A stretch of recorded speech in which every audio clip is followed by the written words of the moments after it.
듣고 막 걱정이 예, 되는 그런 상황이 됐습니다. 그런데 거기다가 갑자기 결혼한 그 딸이 사네 못 사네 그러면서 갑자기 막 전화가 온 거예요. 못 살겠다고. 그래도 좋은 소식이 와야 되는데 지금 아버지도 직장에서 어떻게 될지 모르는데 이 딸이 사네 못 사네 그러면서 못 살겠다고 막 전화가 온 거예요. 어머니 입장에서는 너무 힘들었어요.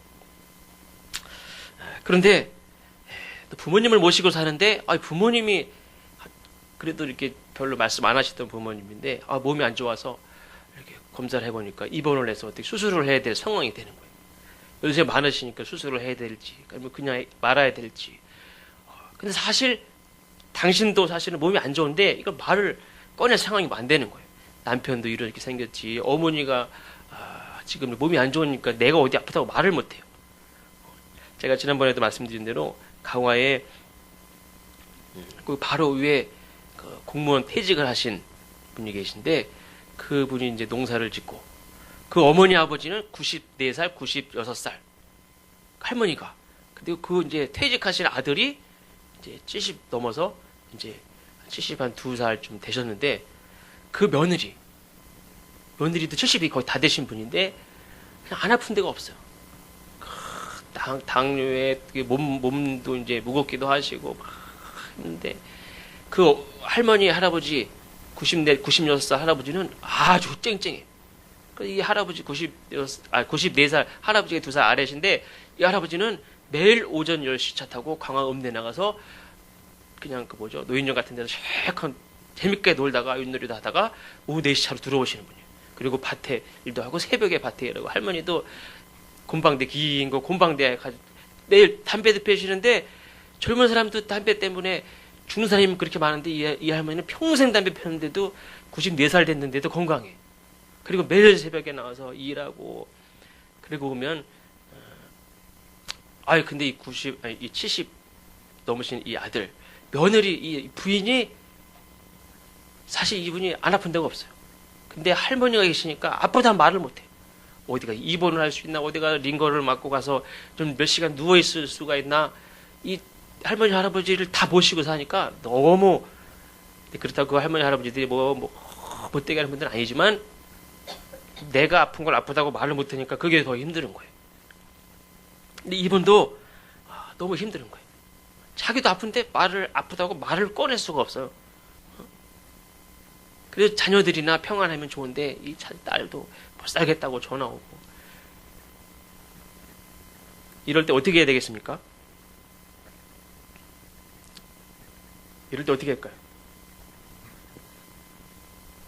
권사님 어떻게 할까요?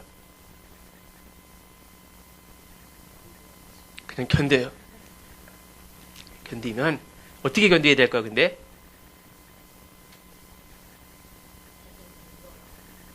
그렇죠. 그냥 견디는 게 아니라 기도하면서 견뎌야죠. 기도하면서. 근데 잘 기도하면서 견뎌야 된다는 걸 잘 아는데 그때 기도가 생각이 잘 안 나요. 어떤 생각이 나냐면 나 아픈 거 우리 부모님 입원을 하고 수술해야 되는 거 그 딸이 못 산다고 그러는 거 못 살게 왜 못 산다고 그래요? 사위 때문에 그렇지. 그 사위 돼가지고 그냥 남편 직장 이런 생각만 잔뜩 나지 기도해야 되겠다는 생각이 잘 안 나요. 우리는 그 문제 생각을 많이 하지 기도 생각을 잘 못한단 말이에요. 다행히 이분이 맨 처음에는 침착하게 어떻게 풀어보려고 하는데 엎친데겹친적으로 막 문제가 생기니까 나중에는 막 화가 나고. 근데 다행히 뭐가 생각나냐면 기도해야 되겠다는 생각이 난 거예요. 그것도 무슨 생각이 나냐면 새벽에 나가서 기도해야 되겠다 이 생각이 난 거예요. 새벽에 나가서 기도하는 김에 이왕이면 작정 기도를 하자. 100일 작정 기도를 하자.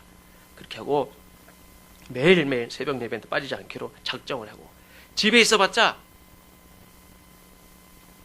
시부모님 보이고 전화 오고 집구석에 있어봤자 그냥 속만 상하고 답답하고 막 이러니까 그냥 새벽에 나가서 기도하자. 새벽 예배를 갔더니 생전에 처음 갔더니 기도하는 사람이 많이 있어요. 막 울면서 기도하는 분들도 있고 막 가보니까 야, 여기도 이렇게 문제가 심각한 사람들이 많이 있구나 그렇게 생각을 하고 나만 이렇게 심각한 줄 알았더니 이렇게 기도하는 사람들이 많이 있구나.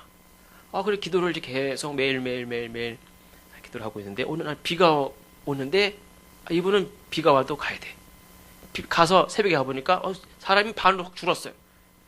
그걸 보더니 아니 나는 그냥 작정을 하고 새벽 예배 이 기도만이 살 길이다 생각을 하고서 기도를 하는데 이 사람들은 안 나와도 되는 사람들인가 보다 이렇게 생각해 보니까 내 팔자가 갑자기 비참하게 느껴지더라는 거예요. 아휴 내 팔자야. 저 사람들은 나와도 되고 안 나와도 되는 사람들인가 보다. 나는 나올 수밖에 없고 기도하지 않으면 안 되고 그러면서 자기 처지가 갑자기 비참해지면서 아이고 내 팔자야. 그럼 자기가 불쌍해지더래요. 이 사람이 불쌍한 거야 안 불쌍한 거야? 처음에는 불쌍했을지 모르지만 기도하고 있으니까 불쌍합니까? 불쌍하지 않죠. 기도하게 됐으니까 그 문제 때문에 그래도 기도하게 됐으니까 불쌍한 게 아니에요. 기도하지 않고 계속 견디고 말 그대로 기도하지 못하고 그냥 씨름하고 있으면 그거보다 불쌍한 게 어디 있겠어요. 그런데 새벽에 나와서 기도하기 시작했기 때문에 불쌍한 게 아니에요. 이분은 기도하기 시작한 이상은 하나님이 도와주시고 그 일들은 풀어져 가고 있어요. 근데 기도하지 못하고 계속 씨름하면 그 사람은 불쌍한 거죠. 힘들어가지고 씨름하는 거 보세요. 얼마나 불쌍해요. 머리는 나쁜데 그냥 공부하려고 해보세요. 얼마나 애쓰고 불쌍해요.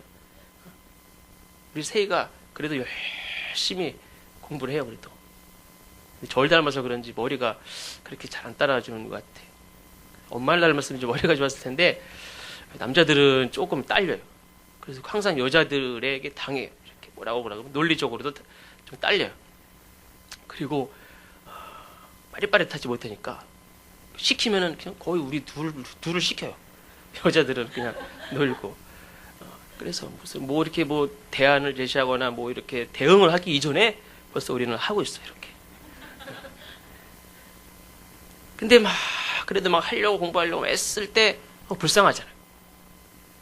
근데 어때? 머리가 진짜 좋아가지고 탱자 놀다가 어느 날 공부 좀 해볼까? 이렇게. 그 점수 잘 나와요. 그런 건 얄밉죠. 공부도 조금밖에 안 했는데 놀면서 했는데 어떤 친구 그러더라고요. 면허 시험, 이 실기 시험을 보는데 필기 시험을 보는데 자기는 그냥 5분 봤대. 5분. 이렇게 5분 봤대. 근데 95점을 맞았다는지 100점 맞았다는지 막 그래요.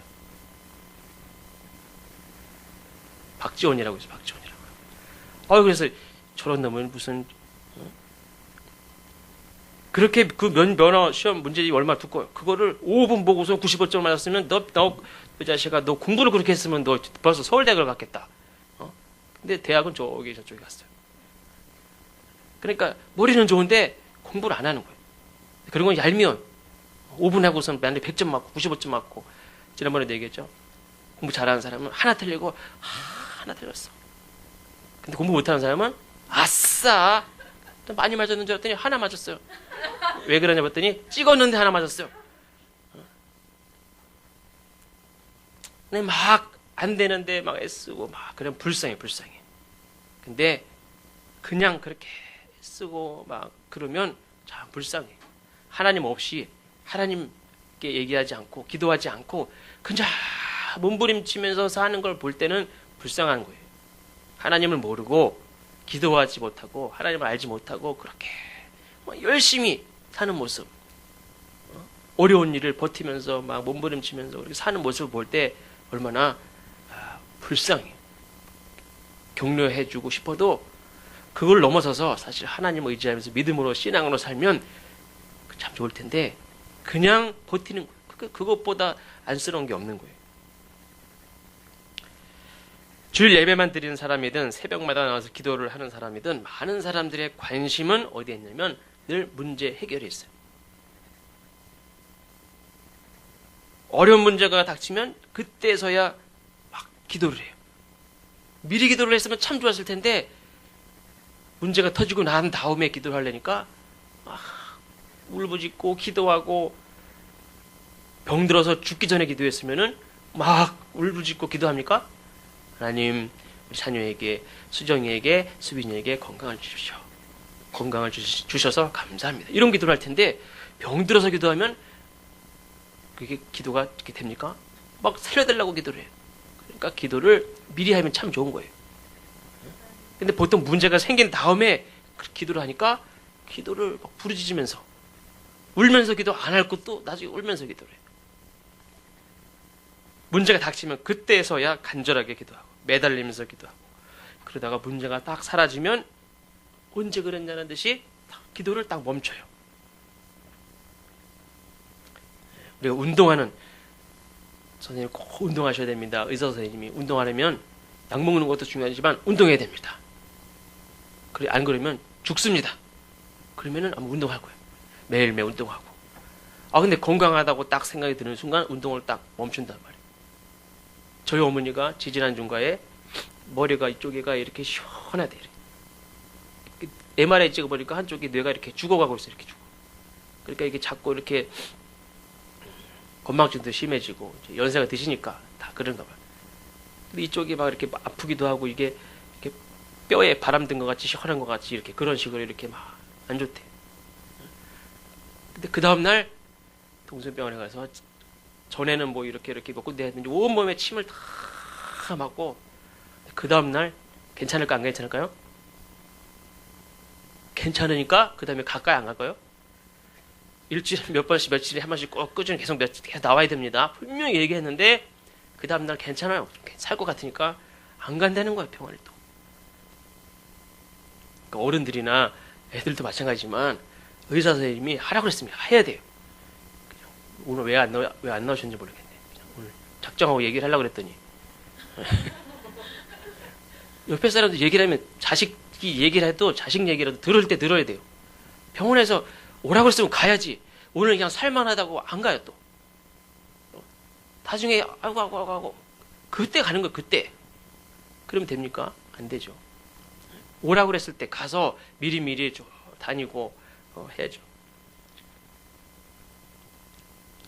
문제가 사라지면 그냥 언제 그랬냐는 듯이 기도를 안 해요. 기도는 하나님과 대화라고 그랬습니다.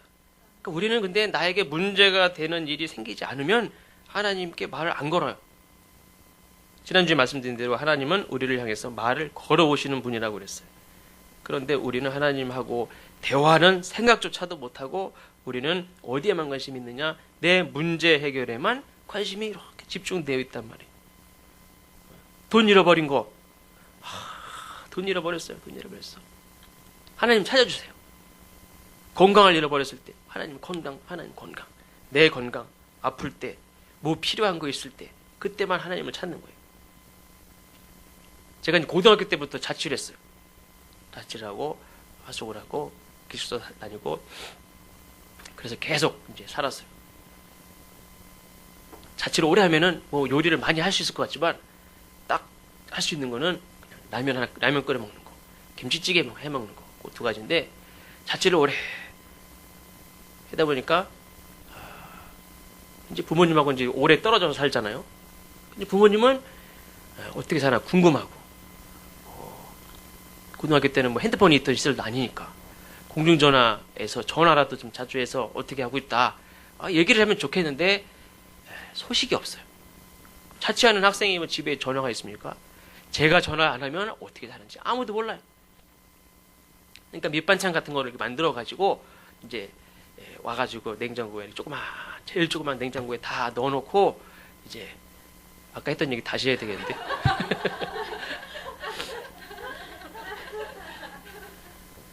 그걸 넣어놓고 가셔요. 그러면 이제 나중에 또 이제 낮에 왔다가 저 밤에 11시 반 12시 오니까 낮에 와서 반찬이 없어진 걸 보면 그 밥 뭐 잘 먹었나 보다. 반찬이 그대로 일주일 만에 왔는데도 그대로 있으면 도대체 뭘 먹고 사나 이러는 거잖아요. 근데 제가 전화라도 하면 참 어떻게 사는지 얘기라도 보고라도 하면 참 좋은데 보고를 안 하는 거예요. 그리고 전화를 하면 언제 전화합니까? 언제 전화할까요? 돈 필요하다고. 돈 달라고 할 때만 전화하는 거예요. 그래서 저희 아버지가 넌 돈 필요할 때만 전화하냐? 하나님 앞에도 그렇다는 거야. 하나님 앞에도. 내 문제에만 관심이 있지 하나님에게 관심이 없고. 하나님은 어떻게 지내세요 요즘에? 하나님은 어떻게 지내시는지 궁금하지 않으세요? 하나님은 그냥 전능하시고 우리를 도와주시는 분이니까 하나님은 뭐 알아서 잘 지내시겠죠. 하나님 걱정이 없을까요? 하나님 바쁘지 않을까요? 하나님은 일하는 분이라고 그랬어요. 하나님은 나도 일하고 너도 일하라 그랬어. 우리 보고 하나님은 나는 일하는 사람이, 나는 일하는 자다, 너희도 일해라. 하나님은 게으르고 나태하고 그냥 편안히 그냥 세월 그냥 보내고 그냥 이러는 사명을 잃어버리고 그런 사람을 원하지 않아요. 그래서 하나님은 근황이 요즘에 어떤지 궁금하지 않으세요? 그냥 내 문제만 가져와가지고 하나님 이거 나 내 걱정만 얘기하고 내 문제만 얘기하고.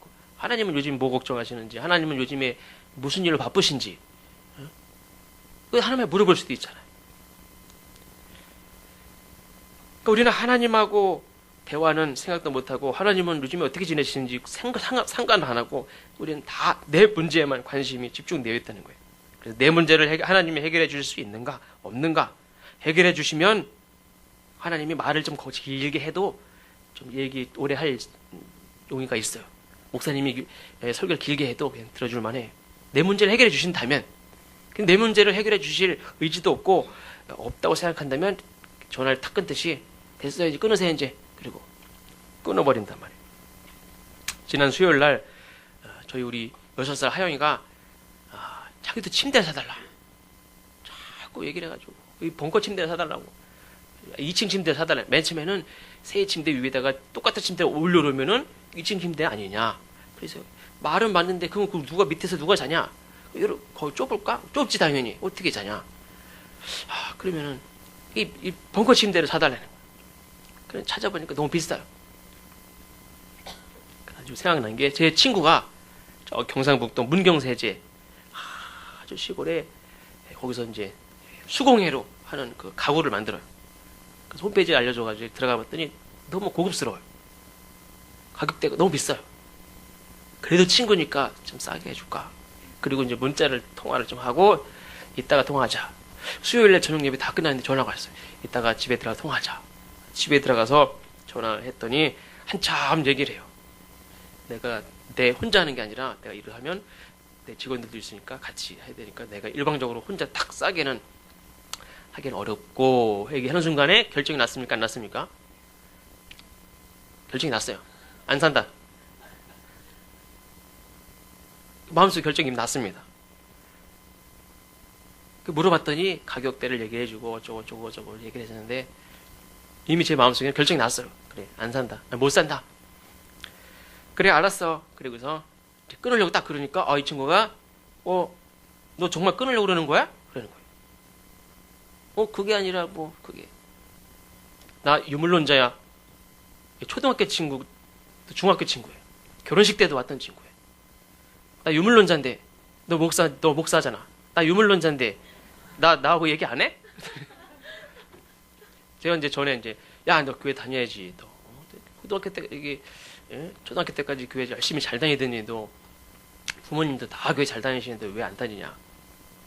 나 유물론자야. 제가 전화 끊으려고 그러니까 그러는 거예요. 너 정말 전화 끊으려고 그랬냐고. 그게 아니라 그래 그러면 그 순간에 제가 얼마나 미안하고 창피했는지 몰라요. 무슨 말입니까? 참으로 오랜만에 전화한 거 1년도 넘게 어떻게 보면 이렇게 제대로 통화를 한 적이 없어요. 몇 년 만에 거의 만난 적은 지금 10년도 넘었어요. 근데 이렇게 통화를 하게 됐는데 저는 지금 어디에만 관심이 있습니까? 그 아이 가구가 얼마인가? 비싼가? 살 수 있나? 없나? 저게 나 좀 깎아줄까? 안 깎아줄까? 팍 깎아주면 사고 와. 팍 안 깎아주면 안 산다. 등등 이런 데에 온통 관심이 있었어요. 근데 결론이 딱 나는 순간에 다음에 또 전화하자. 그리고 나는 저는 끊으려고 그런 거예요. 근데 이 친구도 사실은 이거를 파는 사람이니까 장사하는 사람이니까 팔고 싶은 마음 얼마든지 있을 수 있지 않습니까? 근데 이 친구는 솔직하게 이거 자기 저한테 이거를 추천하고 주고 싶지 않다는 거예요. 이 정도 가격대는 다른 것도 그렇고 이것도 배송 너무 멀고 그 가격이면 어디 내가 이렇게 알려줄게 이렇게 자세히 설명을 잘 해줬는데 저는 결론이 이미 나고 그래 알았어. 그리고서 다음에 통화하자. 그리고 끊으려고 그랬다. 이 친구는 그 김에 어떻게 지내는지 또 얘기도 하고 싶었는데 쟤는 끊으려고 그랬어요. 왜 끊으려고 그랬습니까? 침대 살 일 없으니까 이제 침대 못 산다는 결정에 딱 나는 순간 저는 뭐 대화의 주제 다른 주제를 생각을 안 해봤던 거예요. 관심이 저는 이제 침대에만 있었어요.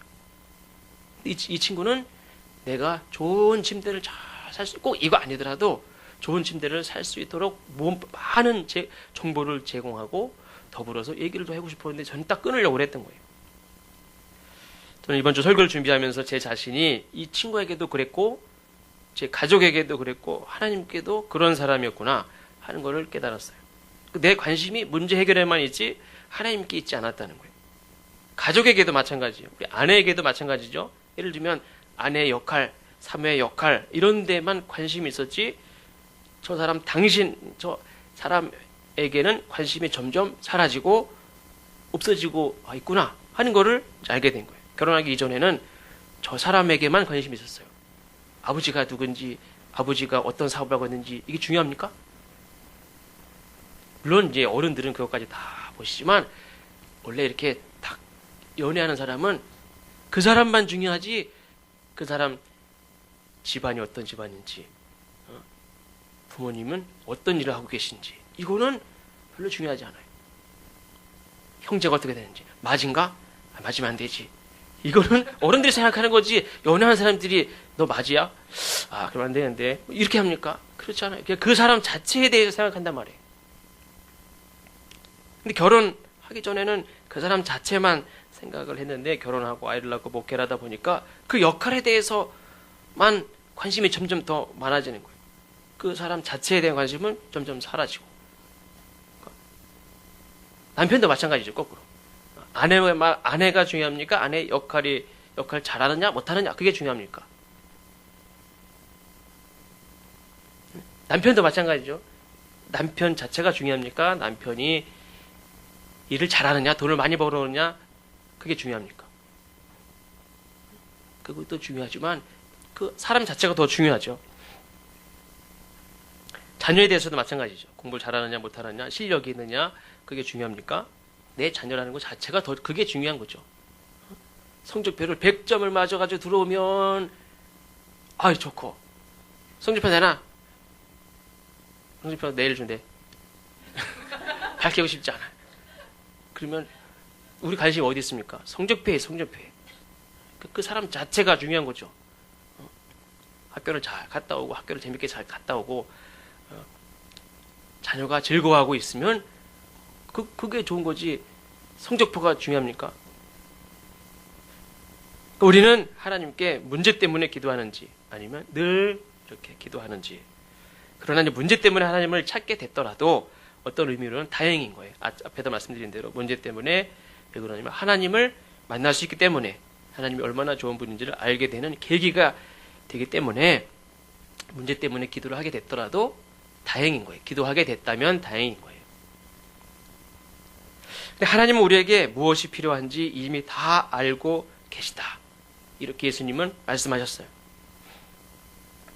마태복음 6장 7절 8절에 보면 기도할 때에 이방인과 같이 중언부언하지 말라. 그들은 말을 많이 하여야 들으실 줄 생각하느니라. 그러므로 그들을 본받지 말라.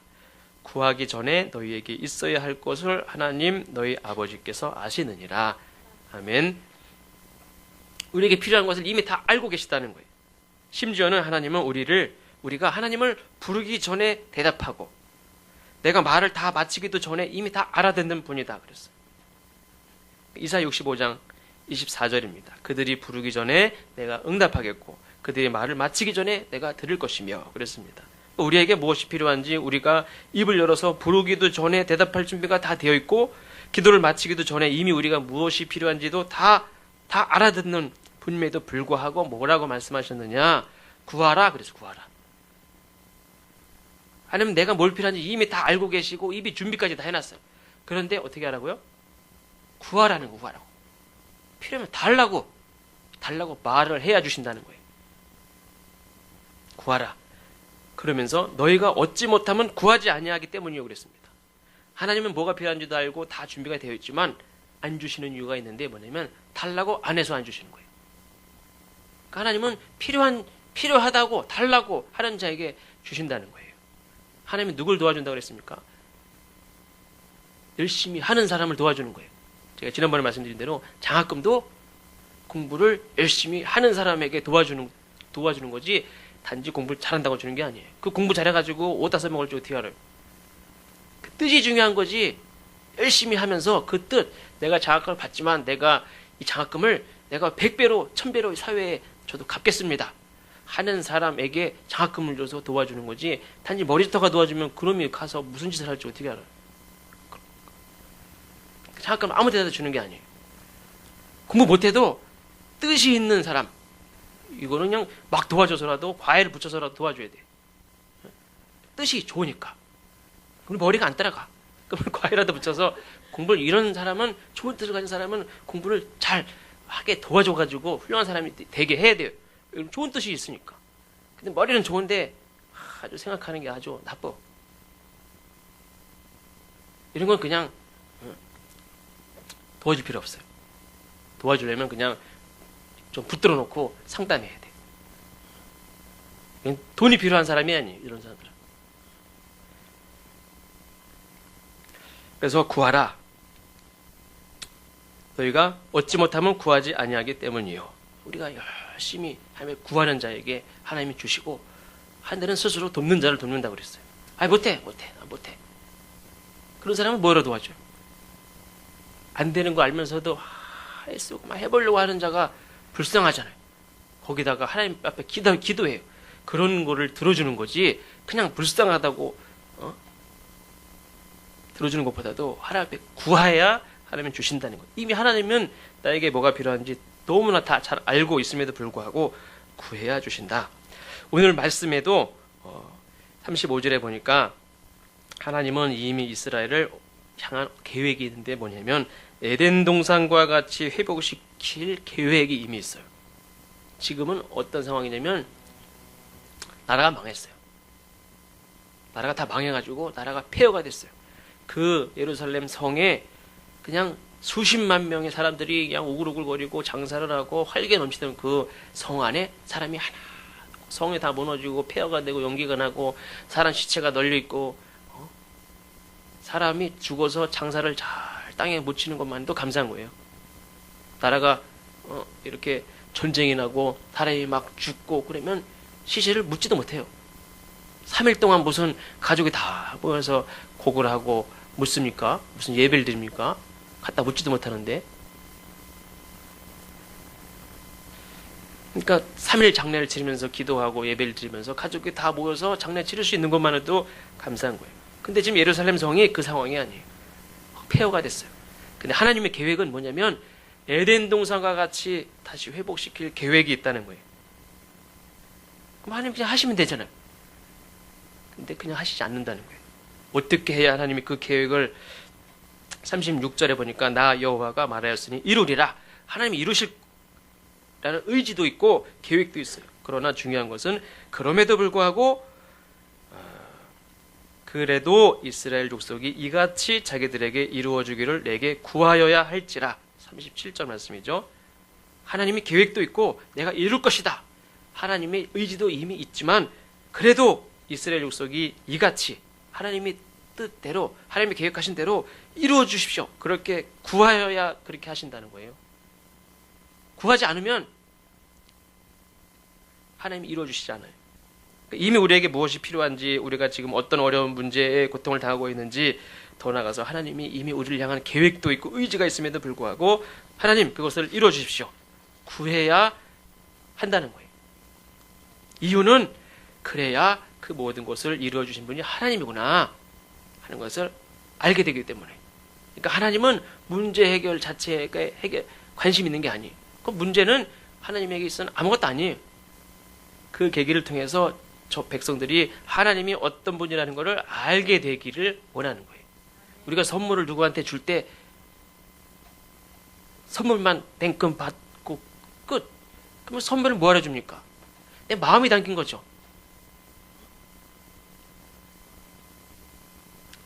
우리 박효영 성도님은 결혼기념일이 언제예요? 11월 17일이요. 결혼기념일 날 내가 선물을 이렇게 내가 꼭 졸아서 이렇게 내가 일부러 부르는 건 아니에요. 결혼기념일에 이렇게 선물을 주는데 만약에 다이아 반지를 내가 해줬다. 근데 그것만 좋고 그것만 냉큼 받아먹고 고맙다는 말도 안 하고 너무 좋다 너무 좋다. 그러면 섭섭하죠. 내 마음이 이렇다는 거죠. 그럼 내가 어떤 무리를 해서 내가 노가다를 해서 밤에 내가 무슨 대리운전까지 해서라도 내가 돈을 벌어서라도 내가 사주겠다. 그거 뭐냐면 내가 그만큼 마음을 담은 거잖아요. 내 마음이 중요한 거지 선물이 중요합니까? 그렇지 않죠. 그 계기를 통해서 내가 얼마나 사랑하는지를 보여준 거죠. 그게 전달이 돼야 그게 값어치가 있는 거죠. 그러니까 하나님은 어떤 문제를 통해서 하나님을 알게 되기를 바라는 거예요. 하나님 우리에게 은혜를 베푸시든 어떤 사람은 아까 말한 대로 문제가 있어야만 하나님을 찾아요. 문제가 없어지면 하나님 만날 필요가 없어요. 찾지도 않아요. 이런 사람은 근데 하나님은 이 사람을 보고 싶어. 그럼 어떻게 할까요? 문제를 계속 주겠지. 은혜를 베풀고 하나님 우리에게 선물을 줘요. 선물을 주니까 아주 작은 선물인데도 너무너무 고맙고 하나님 고마워요. 감사합니다. 그럼 이 사람에게 뭘 줄까요? 더 선물을 계속 주겠죠. 아주 단순한 거지만 만약에 내가 언제 한번 잠깐 TV를 보니까 장경도 목사님이 KBS에서 이런 얘기 하시더라고요. 아내들도 만약에 이제 남편은 일하고 아내가 집에 있다 그러면 살림을 하면 남편에게 잘하라는 남편이 딱 들어오면 막 경기를 일으킬 정도로 막 반가워하라는 거예요. 근데 그래도 아내들이 그렇대요. 남편이 일하고 들어오면 네 아버지 웬일이냐 이렇게 일찍 들어오고 이런다는 거예요. 그러면 그 다음날 들어와봤자 웬일이냐 일찍 들어오고 그러면 들어가고 싶은 마음이 없다는 거예요. 들어가고 쉽게 그렇게 하라는 거예요. 연극은 그럴 때 필요하대요. 혹 안 그래도 그렇게 연극을 하라는 거야. 그렇게 그러면 이렇게 밖에 때 나가서 누가 술 한잔 하자고 해도 집에 들어가면 반가워하는 사람이 있으니까 거길 들어가고 집에 들어갔는데 내 아버지가 웬일이냐 이러는 집에 들어가고 싶으면 안 생기고 술집에 가면 거기는 내 돈 냈는데도 거기서 오빠 그리고 어떻게 지내느냐고 물어보고 요즘에는 어떻게 지내느냐 건강이 어떠느냐 혈색이 어땠느냐 집에 가면 혈색이 어떻든 아무 상관 안 하는데 거기만 가면 나를 다 이렇게 걱정해주고 염려해주고 그러니까 친구를 불러서라도 내가 살게 그렇게 해가지고라도 데리고 가서 거길 간다는 거예요.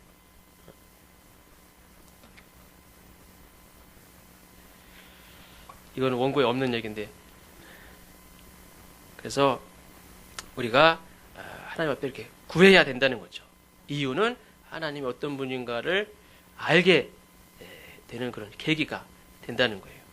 기도를 통해서 혹은 문제를 통해서든지 어떤 좋은 일을 통해서든지 하나님을 알게 되기를 좋으신 하나님인 것을 알게 되기를 그러니까 하나님은 문제를 계속 만들어 주시기를 사실 원치 않겠죠. 그 계기를 통해서 하나님이 문제를 해결해 주신 분이라는 그런 분이구나. 이걸 알게 되면서 좋으신 하나님인 것을 알게 되고 더 친해지기를 바라고 맛있는 걸 사주고 커피 한 잔 사주고 자꾸 그런 거는 내가 얼마나 좋은 사람인지를 자꾸 만남을 통해서 알게 하려고 하는 거지. 내가 저 사람 먹이는 사람 이렇게 밥 사서 먹이는 사람입니까? 그렇지 않죠. 비록 우리가 문제 때문에 하나님을 찾아오게 되고 기도하게 됐을지라도 그 계기로 하나님이 어떤 분인가를 알게 됐으면 좋겠다 하는 것이 하나님의 관심인 것을 우리가 기억했으면 좋겠습니다. 근데 우리의 관심은 문제 해결. 하나님의 관심은 문제만 있을 때만 찾아오는 것이 아니라 늘 하나님께 의논하고 무엇이든지 하나님과 함께 할 수 있는 그런 관계가 되기를 하나님은 원하시는 줄로 믿습니다. 그래서 저와 여러분은 문제 때문에 하나님을 그냥 어쩔 수 없이 찾아오는 사람이 아니라, 근데 혹 문제 때문에 하나님 앞에 나와서 기도하게 되었을지라도 그 계기를 통해서 하나님을 경험하며 살아갈 수 있기를 바랍니다. 내 삶의 중심이 문제에 있으면 늘 그 문제를 묵상하고 곰곰이 씹고 그걸 생각하고 그렇게 하지만 내 삶의 중심이 하나님께 있으면 늘 하나님 앞에 기도할 수 있죠. 어떤 사람은 기도를 얼마나 세게 하느냐, 어떤 분은 목사님 기도를 좀 세게 해주십시오. 어떻게 하는 게 기도를 세게 하는 걸까요? 기도를 세게 해달래. 이게 정말 중요한 문제가 집에 생겼는데 기도를 세게 해달래. 기도를 세게 하는 게 중요합니까? 아니면 기도를 많이 하는 게 중요합니까? 오늘 아까 말씀드린 대로 기도를 많이 해야 하나님을 이미 듣는다고 생각하지만 그런 거 본받지 말라고 그랬어요.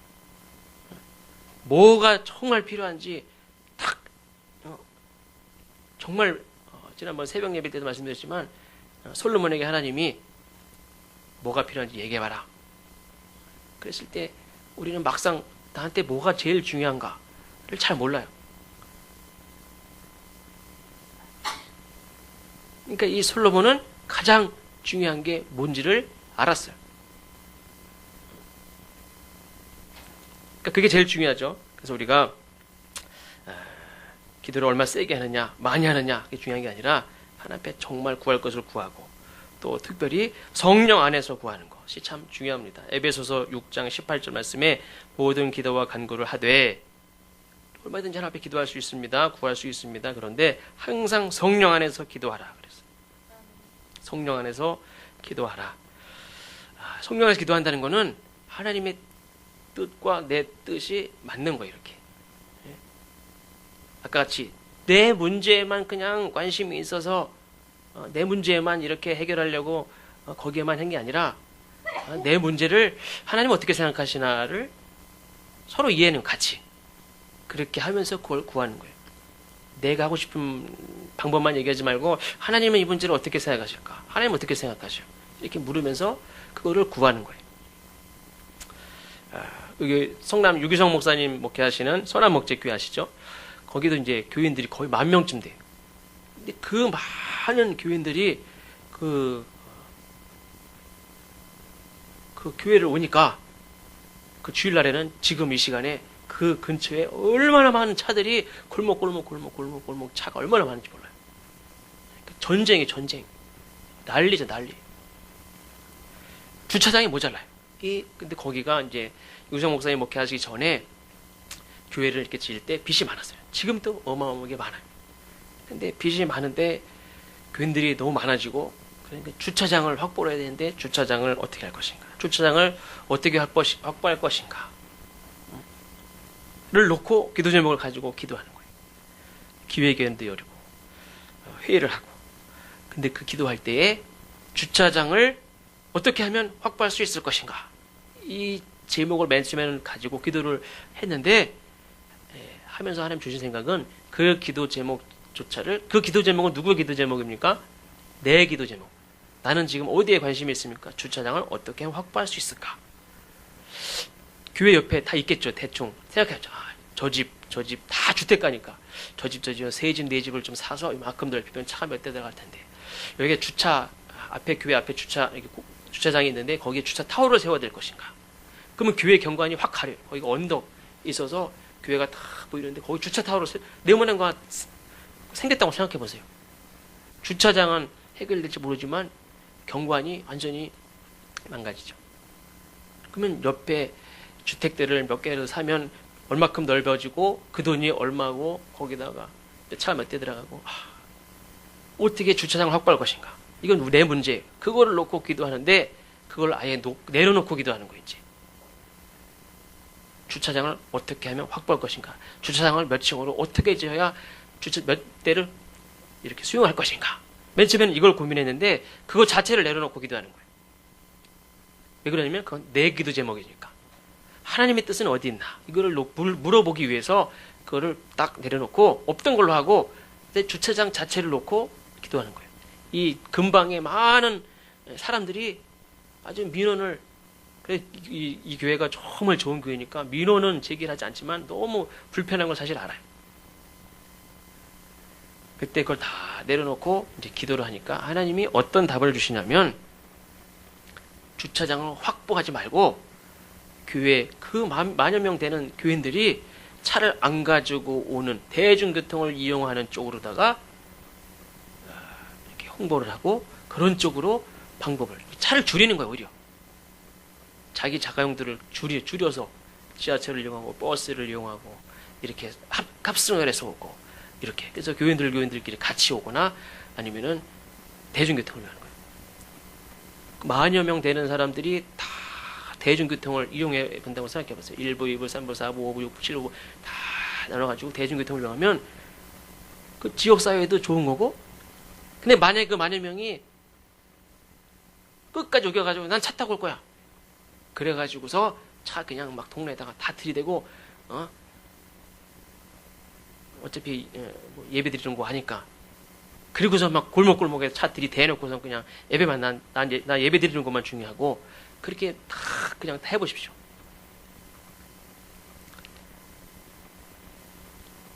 그래서 여기에서 결정은 뭐냐면 임원들 중심으로 다 차를 안 가져오는 거예요. 대중교통 이용하고 온 교인들이 다 대중교통을 이용하는 쪽으로 그렇게 결정을 내렸대요. 근데 그거는 불편을 감수해야 되죠. 불편을 감수해야 돼요. 근데 그 효과는 굉장하다는 거예요. 사실은 그런 큰 교회가 그런 것들 먼저 사실은 전기 아껴 쓰는 거. 전기 얼마나 많이 씁니까, 교회에서. 그죠? 근데 그런 많은 모임이 있는 그런 데서부터 공공기관은 이렇게 막 전력이 이렇게 모자랄 때는 큰 나라에서 이렇게 지시를 해서 할 수 있는데 먼저 막 그렇게 절전을 하잖아요. 그러니까 교회가 사실은 그런 것부터 사실 먼저 해야 되는데 그런 걸 못하죠. 그러니까 그런 큰 교회들이 오히려 주차장을 확보하기보다는 대중교통을 이용하는 쪽으로 결정을 내리니까 그 지역사회에서도 너무 좋아하고 역시 앞서간다. 역시 앞서간다. 다른 데 같았으면 그 돈으로 주차장을 확보해요. 점점 땅을 넓혀가요. 막 다 사요. 다. 빚 있어도 어차피 빚 지고 사는 거지. 빚 안 지고 사는 사람이 어디 있어. 빚으로 계속 넓혀가요. 교회가 확장만 해요. 근데 이 교회는 오히려 대중교통을 이용하는 거예요. 그 지역사회에서 참 저 교회는 멋있다. 굉장히 불편할 텐데 반대도 많을 텐데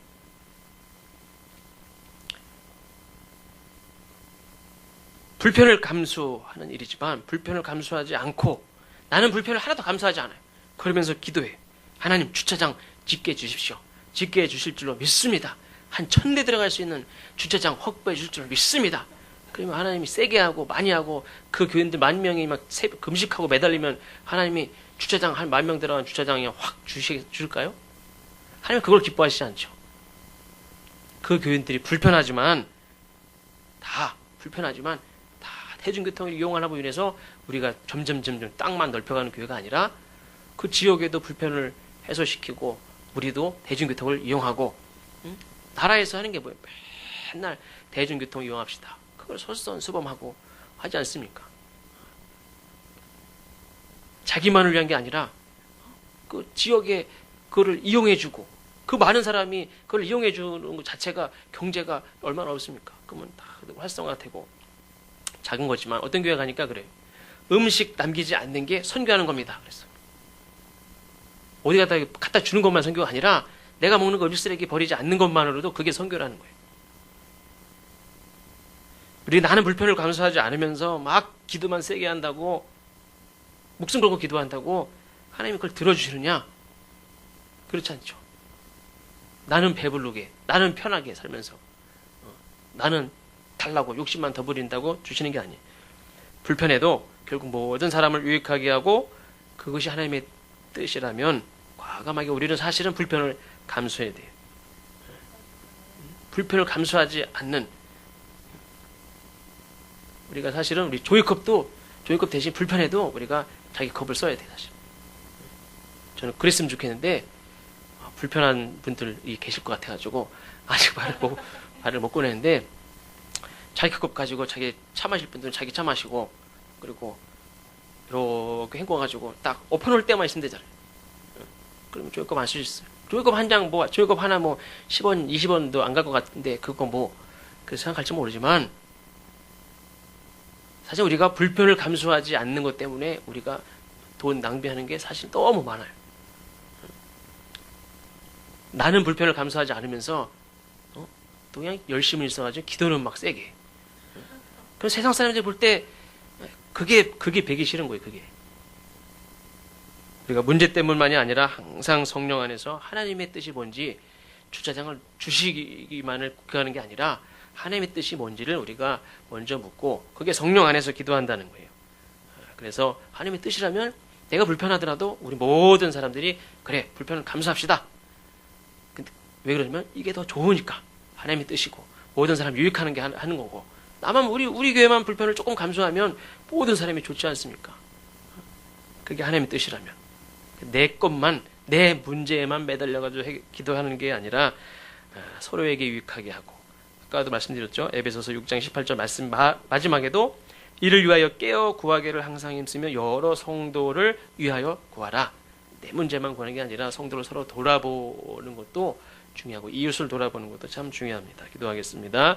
하나님 감사합니다. 우리가 기도할 때에 문제 때문에만 우리가 기도하고 해결에만 관심 있는 것이 아니라 하나님의 뜻이 어디 있는지를 생각하고 혹시 우리가 불편을 감수해야 될 일들이 있다 할지라도 하나님의 뜻이면 또 서로를 유익하게 하는 일이라면 우리가 그것을 놓고 기도할 수 있는 또한 결단할 수 있는 하나님의 뜻이 이루어지기를 위해서 기도할 수 있는 우리 모두가 되게 하여 주옵소서.